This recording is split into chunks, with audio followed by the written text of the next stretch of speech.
Assalamualaikum warahmatullahi wabarakatuh. Waalaikumsalam warahmatullahi wabarakatuh. Bismillah, alhamdulillah, wassalatu wassalamu ala rasulillah Sayyidina wa maulana Muhammad ibn Abdillah wa ala alihi wa sahbihi wa man walah, wa la hawla wa la quwwata illa billah. Amma ba'da. Subhanaka la ilma lana illa ma 'allamtana innaka antal alimul hakim. Rabbi shrah li sadri wa yassir li amri wahlul 'uqdatam min lisani yafqahu qawli wa saddid lisani wa hdi qalbi bihaqqi nabiyyika Muhammadin sallallahu alaihi wasallam. Hadirin para asatid ingkang kawula muliakan, wabil khusus sahibul bait beliau Bapak Haji Yusron, pada juga para asatid yang tidak bisa saya sebut semuanya, mudah-mudahan mendapat ridho dari Allah Subhanahu wa taala. Pada kajian rutin dua mingguan malam hari ini, yaitu kitab Zaitunatul Ilqah fi Ahkamin Nikah, yaitu karya Al-Imam As-Syaikh Abdullah bin Ahmad Basaudan, salah seorang ulama dari Hadramut Asy-Syafi'i. Insyaallah pembahasan pada malam hari ini yaitu bab walimatul urs. Bismillahirrahmanirrahim. Nawaitu ta'alluma wa ta'lima wa naf'a wal intifa'a wal ifadata wal istifadata wa tadhakkura wa tadhkira wal hatha ala tamassuki bi kitabillahi wa sunnati rasulih wa du'a ila al-huda wa dalalah ala al-khair ibtigha'a wajhillahi wa ridha wa qurbihi wa thawabih. Allahumma arzuqna fahman nabiyyin wa hifdzal mursalin wa ilhamal malaikatil muqarrabin. Allahumma aghnina bil ilmi wa zayyina bil hilmi wa akrimna bit taqwa wa jamilna bil afiyah. Bismillahirrahmanirrahim. Qala al-muallifu rahimahullahu ta'ala wa nafa'ana bihi wa bi'ulumihi fid dharaini amin. Walimatul ursi sunnatun wal ijabatu ilaiha wajibatun ma'a syurut. Walimatul ursi ay hadhihi walimatul urs sunnatun wal ijabatu ilaiha wajibatun ma'a syurut. Ay hadhihi utawi iki walimatul ursi ay fi bayani walimatil ursi, ing dalam nerangake walimatul urs, walimah pernikahan.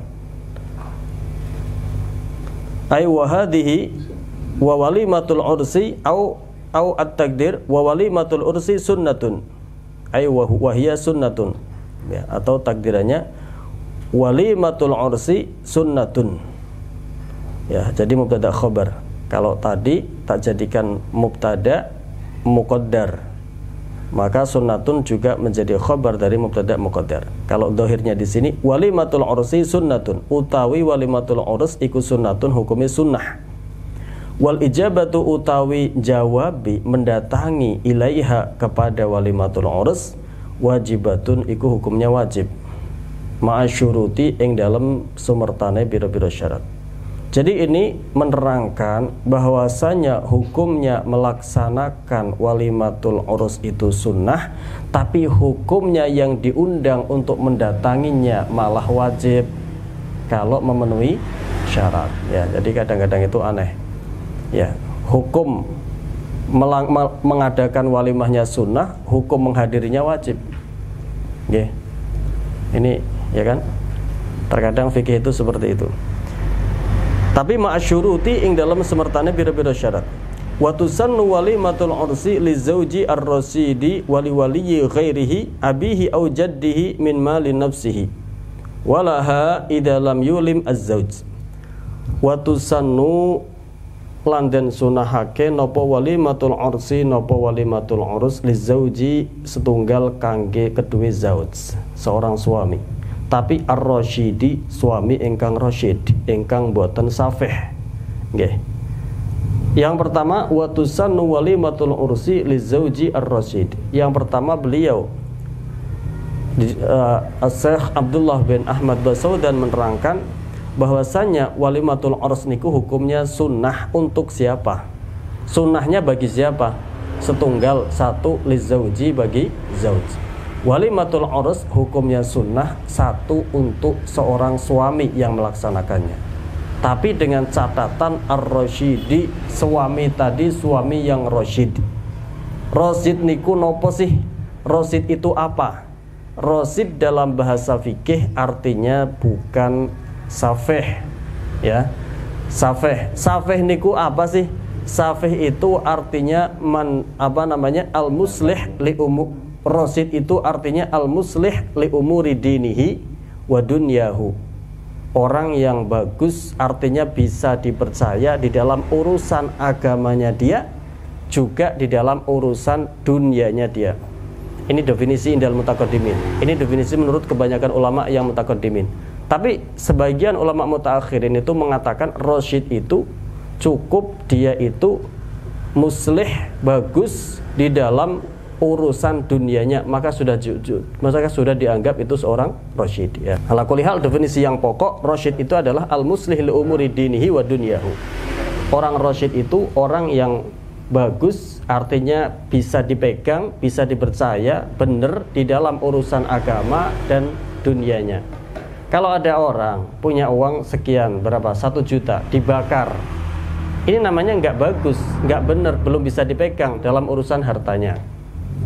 Ada orang sudah balik, melakukan maksiat, minum khamr atau apa dan lain sebagainya. Ini juga namanya tidak rasyid dari segi din, dari segi agamanya. Karena apa? Dia belum bagus di dalam urusan agamanya. Jadi rasyid, definisi ar-rasyid menurut ulama yang mutaqaddimin harus al-muslih li umuri dinihi wa dunyahu.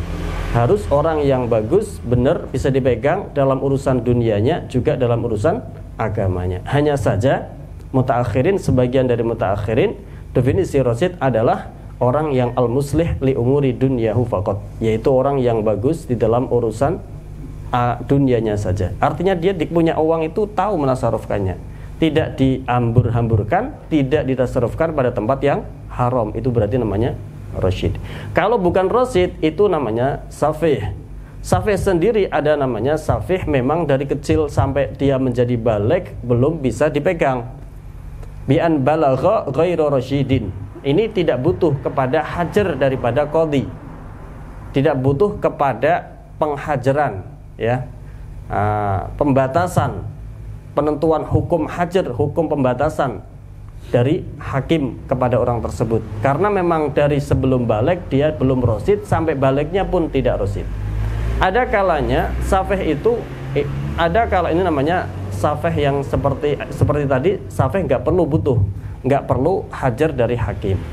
Ada kalanya orang dari balik belum rasyid, masih mbah-mbuh dalam urusan dunia dan agamanya. Begitu balik dia rasyid, bisa dipegang, ya, bisnis sukses berarti kan bisa dipegang, tinggal dia tidak menasarufkannya di dalam haram aja. Nah, urusan agamanya bagus, urusan keuangan duniawinya bagus, ini setelah balik begitu. Kemudian selang beberapa waktu dia menjadi safeh lagi. Nah, kalau yang safeh seperti ini baru butuh untuk dihajar oleh qadhi. Hajar itu pembatasan tasarruf, pembatasan interaksi hubungan sosial dalam masalah akad-akad jual beli, pinjam meminjam dan lain sebagainya. Kalau yang seperti ini butuh penghajaran dari qadhi. Kalau tidak dihajar oleh qadhi, maka dia dinamakan safeh muhmal. Ini sedikit saya jelaskan masalah fikihnya dulu. Yang pertama tadi dikatakan walimatul urs itu hukumnya sunnah, tapi sunnahnya adalah untuk zauj, seorang suami, dengan catatan dia adalah suami yang rasyid. Rasyid dalam bahasa fikih artinya tidak safeh, ya, tidak tidak safeh. Safeh itu berarti orang yang tidak bisa bagus, tidak bisa dipegang, belum bisa dipegang dalam urusan agamanya, dalam urusan dunianya, hartanya atau agamanya. Ngoten nggih? Ini berarti yang pertama harus rasyid. Berarti kalau suaminya di bawah umur, boleh mboten? Laki-lakinya suaminya belum balik, dinikahkan, angsal mboten? Secara fikih sama sekali tidak ada masalah. Tapi saya mau tanya, dia sudah rasyid atau belum? Belum. Jadi walimahnya bukan atas tidak disunahkan dia melaksanakan walimah. Ngoten nggih? Nah, atau ada orang gila.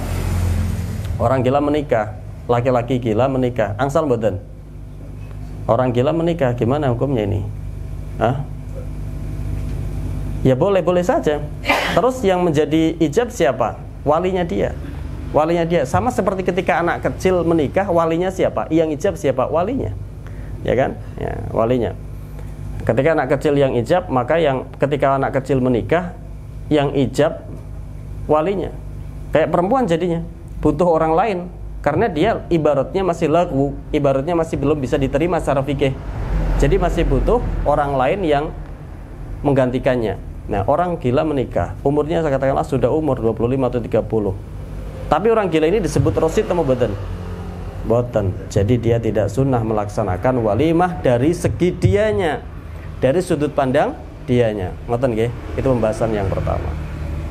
Nah, kalau orang normal menikah, nah baru dia sudah balik, dia berakal, kok menikah dan dia tidak apa namanya? Tidak dia muslih fi umuri dinihi wa dunyahu, dia bagus, bisa dipegang dalam urusan agamanya maupun dalam urusan keuangannya dunianya. Berarti dia rasyid nih. Kalau orang seperti ini menikah, satu baru disunahkan kepada suami untuk melaksanakan walimatul urs. Yang kedua, wali-wali ghairihi, okay. Walimatul urs itu juga sunnah untuk wali ya ghairihi, wali selain yang rasyid. Nah, ini ibaratnya daging, ibaratnya tajam. Wali ghairir rasyid, haknya kembali kepada rasyid. Contoh, ada anak kecil yang contoh tadi, ada anak kecil atau orang gila menikah. Ya memang ada apa perlunya Ustadz orang anak kecil menikah? Bisa, mungkin ada hajah. Ini anak butuh dirawat, jadi istrinya yang merawat, nganggoni baju, nyebokin, mandiin, ya butuh perawatan. Katakanlah ini walaupun kecil punya harta banyak, kan bisa. Atau orang gila juga, laki-laki gila katakanlah menikah, butuh apa faedahnya dia menikah? Mungkin dia butuh perawatan, ya kan? Bisa menikah untuk arah ke situ kan bisa, ya kan, nggih? Nah, jadi tidak kalau yang merawat orang lain, ya kan kalau sudah balik biar bagaimanapun nggak bisa kholwahnya, ya kan ya? Katakanlah seperti itu. Ini ada orang yang belum rasyid, entah itu masih kecil di bawah umur, atau entah itu karena dia majnun, ya gila katakanlah. Maka yang disunahkan melaksanakan walimatul urs adalah walinya. Siapa? Ab atau jadnya. Ngerti ya? Siapa walinya? Ab atau jadnya. Waliul mal maksudnya, bukan wali nikah. Kalau wali nikah itu perempuan. Okay. Maksudnya adalah waliul malnya, walinya. Maka yaitu ab atau ayah atau kakeknya, ab atau jadnya. Dua. Abihi yaitu rupane bapake si wali ghairi rasyid, abihi rupane bapake ghairi rasyid au jaddihi atau kakeknya ghairihi, yaitu ab atau jadnya, ayah atau kakeknya, yang mana seorang zauj, seorang suami tadi tak dikatakanlah saumpama dia ternyata belum rasyid, yaitu anak kecil atau orang yang majnun, orang gila. Maka yang melaksanakan, yang mendapat khitab atau kesunahan untuk melaksanakan walimatul urs adalah jadnya, ayahnya atau kakeknya.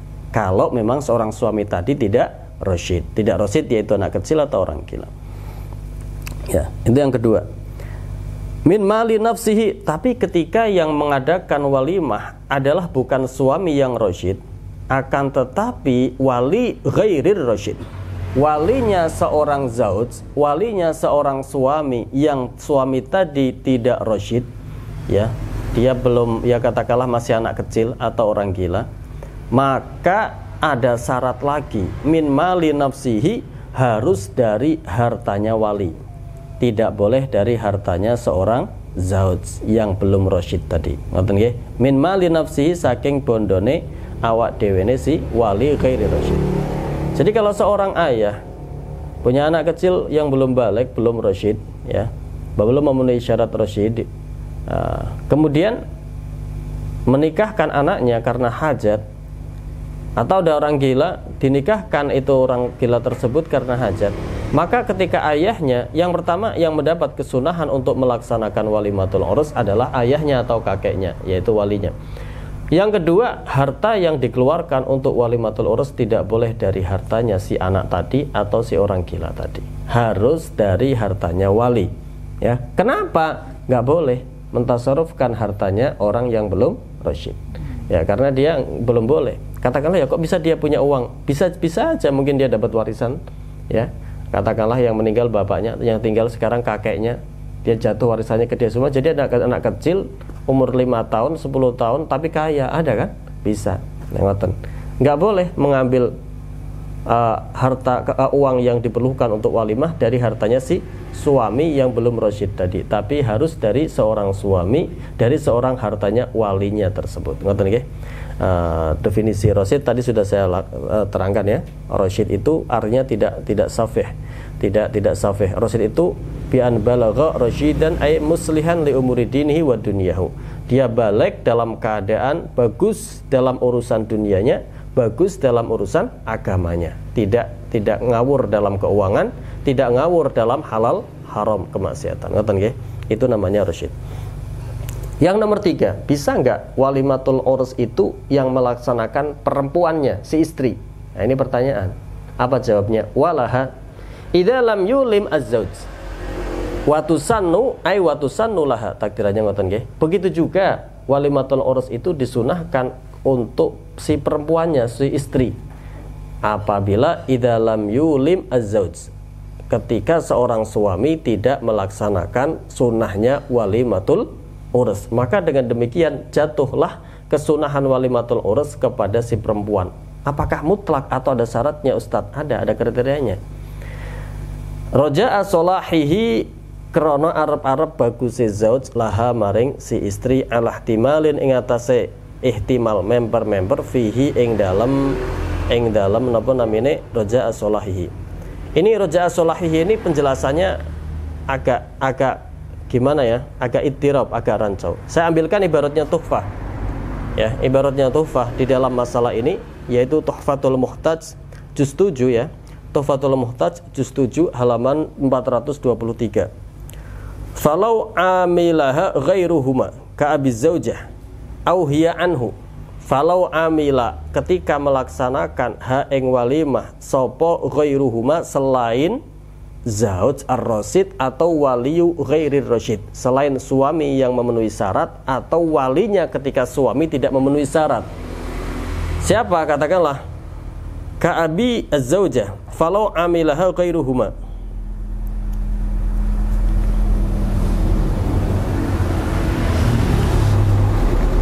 Ka'abi zaujah ya. Ka'abi zaujah au hiya anhu.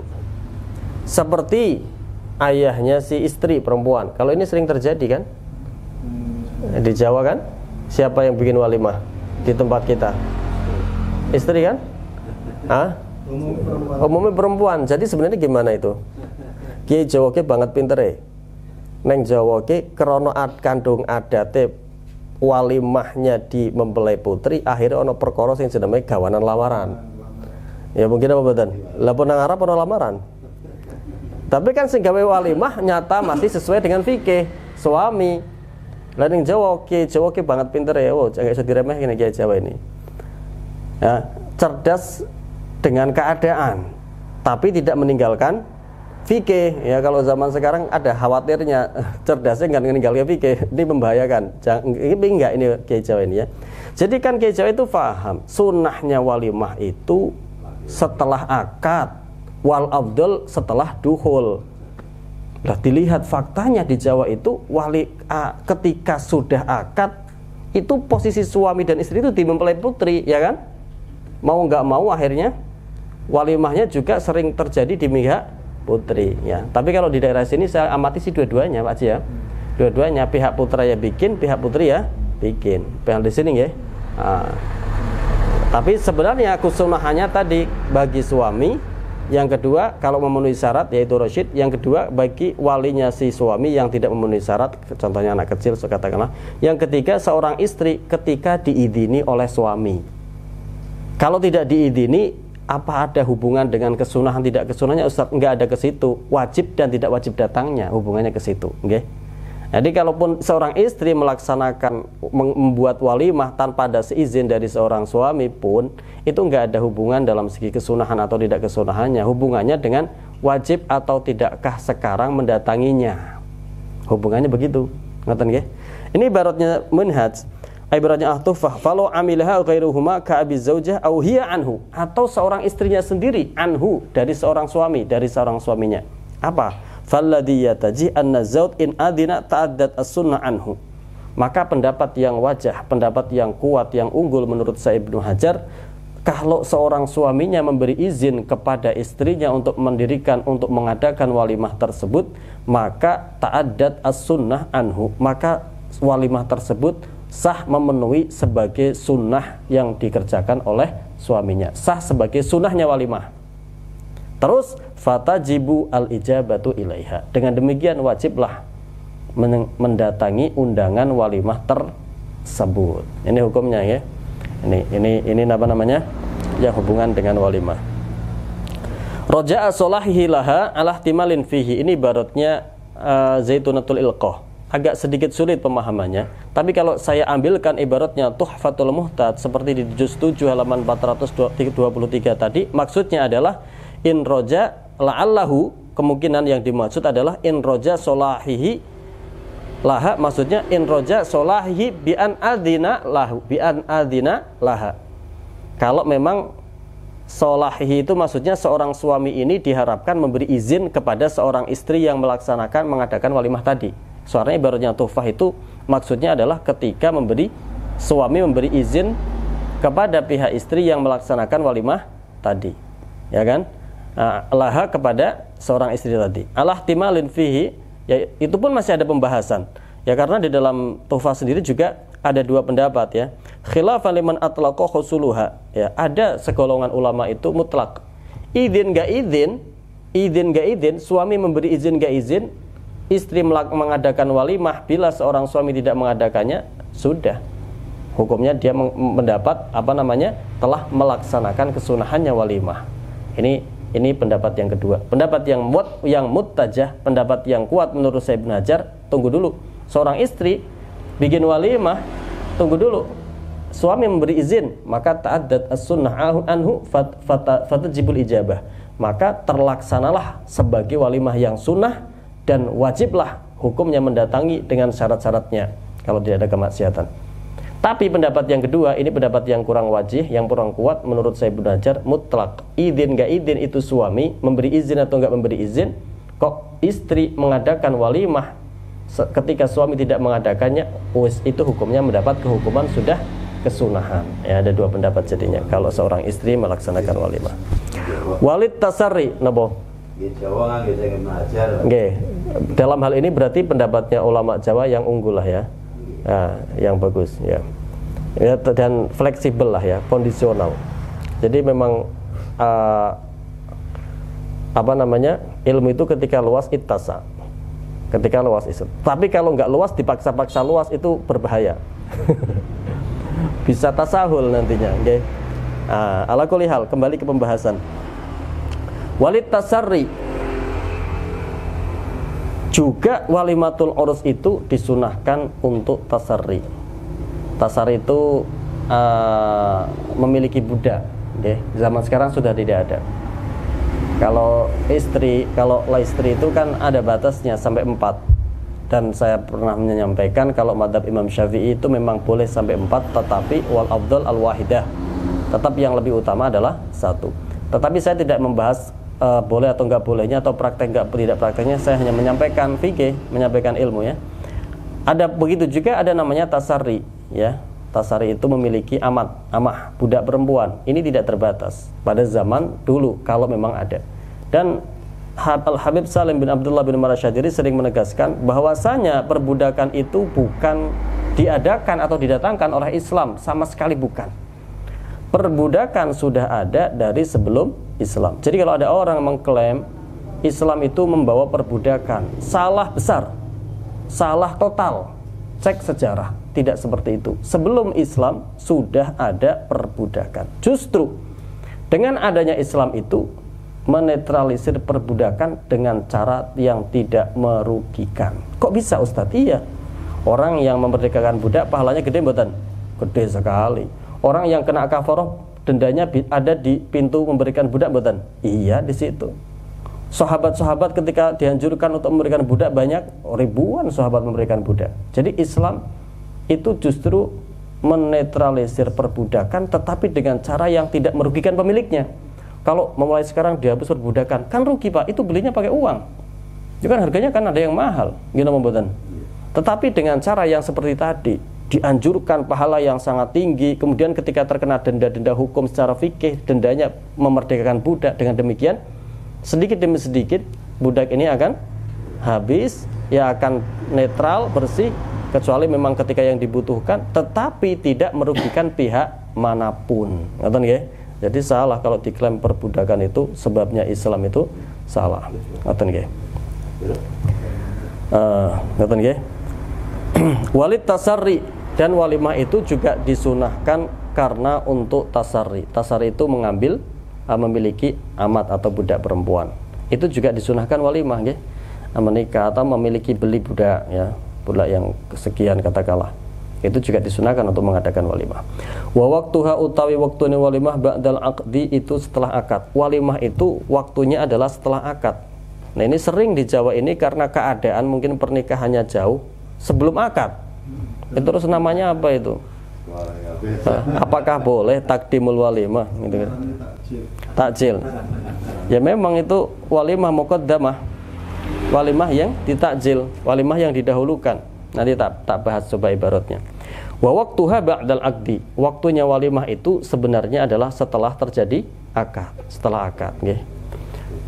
Wal abdalu utawi kang luwih utama ba'da dukhuli, itu setelah dukhul. Lebih utamanya lagi kalau sudah akad dan dukhul. Ya dukhulnya berarti rame-rame itu. Berarti kota sing ngertos. Tanggal 2 lah. Ya. Tanggal kali. Ya. Lah terus nek manten anyar terus lagi datang bulan piye terus? Ya gak iso walimah. Nggih. Ya. Jadi harus sebelum menikah harus diteliti dulu, ini sedang datang bulan membuat ini harus dicek dulu ini kalau sedang haid kan mengganggu ritual walimahnya, nanti malah ketunda gak enak, ya kan? Ya, berarti yang lebih utama adalah ba'dad dukhul. Ya, ba'dad dukhul. Berarti hari keduanya. Lil ittiba'i krana nderek Kanjeng Nabi. Lil ittiba'i krana nderek Kanjeng Nabi. Itu yang lebih utama.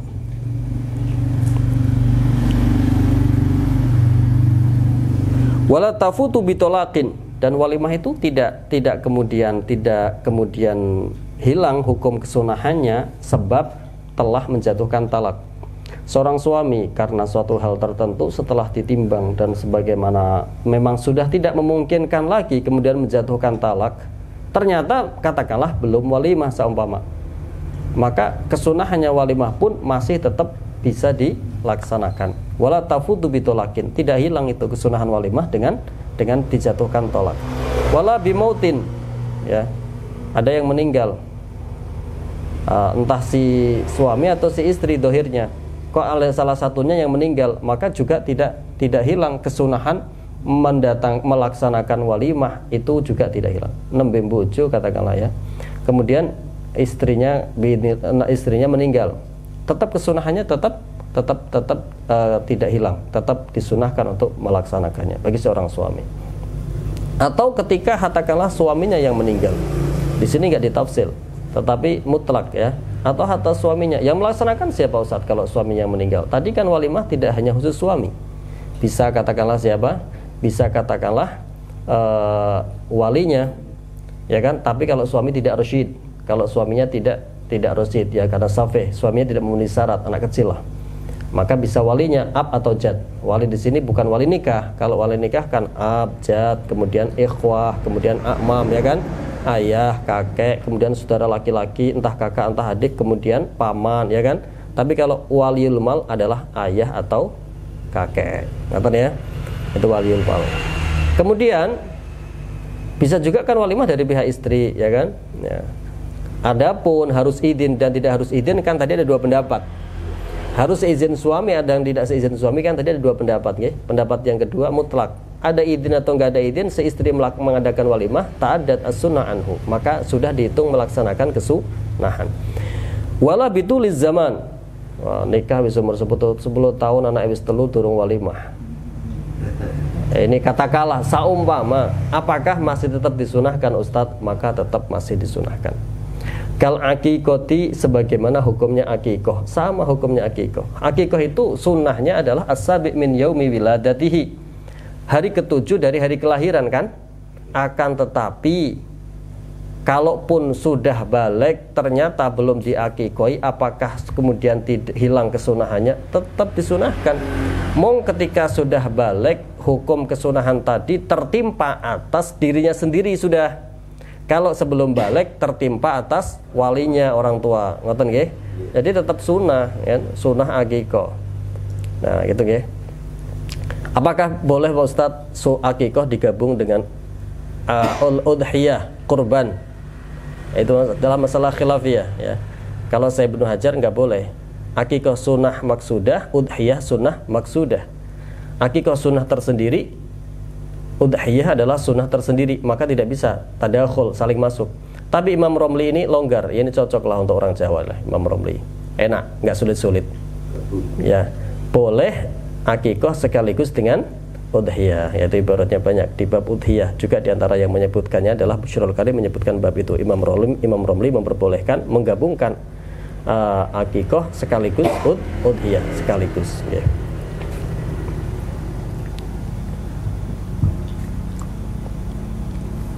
Ya, mukatan kemauan ingkang saged kula aturaken.